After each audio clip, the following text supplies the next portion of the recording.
حاجیوں کو حج کران یا حج تمتع کی قربانی کر لینا کافی ہے، عید قربان کی قربانی بھی الگ سے کرنی ہوگی؟ دیکھیں کسی بھی صحیح حدیث میں یا کسی صحابی کے عمل سے یا خلفاء راشدین کے عمل سے میرے علم کی حد تک تو یہ بات مجھے نہیں، اب تک میں نے اسٹڈی نہیں کی یا میرے علم تک ہے یا میں نے کسی اسکالر سے سنی ہو کہ نبی صلی اللہ علیہ وسلم نے عید قربان کی قربانی الگ سے کی ہو اور حج کی قربانی الگ سے کی ہو، ٹھیک ہے نا۔ جو بندہ حج کے لیے جا رہا ہے وہ قربانی سے بڑا کام کر رہا ہے، حج ظاہر ہے، ٹھیک ہے۔ تو یہ حنفیوں کے نزدیک ہے، حنفیوں کے نزدیک کیونکہ عید قربانی واجب ہے، تو وہ کہتے ہیں کہ جو بندہ حاجی ہے وہ حج کی قربانی کر رہا ہے کہ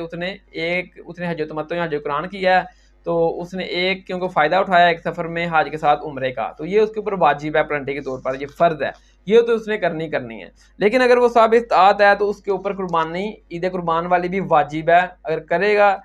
تو ٹھیک ہے، اگر نہیں کرے گا تو وہ گناہ گار ہوگا، یہ حنفیوں کے نزدیک ہے۔ ہاں ہم یہ کہہ دیں گے اگر کوئی بندہ فضیلت کے طور پر کرنا چاہتا ہے نا، جس کو مال دولت ہے، تو وہ حج کی قربانی بھی کرے، ٹھیک ہے، اور عید قربان کی قربانی بھی کرے اللہ سے، تو ضرور کرے فضیلت کے طور پر۔ لیکن حنفیوں کے نزدیک اگر وہ نہیں کرے گا استطاعت ہونے کے باوجود تو وہ گناہ گار ہوگا، کیونکہ حنفیوں کے نزدیک عید قربان کی قربانی واجب ہے، حج کی قربانی ویسے ہی فرض ہے، کیونکہ آپ نے حج تمتع یا حج قران کیا ہے تو وہ آپ کے اوپر فرض تھی، تو آپ اگر عید قربانی نہیں کرتے تو وہ گناہ گار ہوں گے حنفیوں کے نزدیک۔ لیکن عید قربانی جو ہے نا وہ حنفیوں کے علاوہ باقی تمام امت کے نزدیک سنتے ہیں موقدہ ہے۔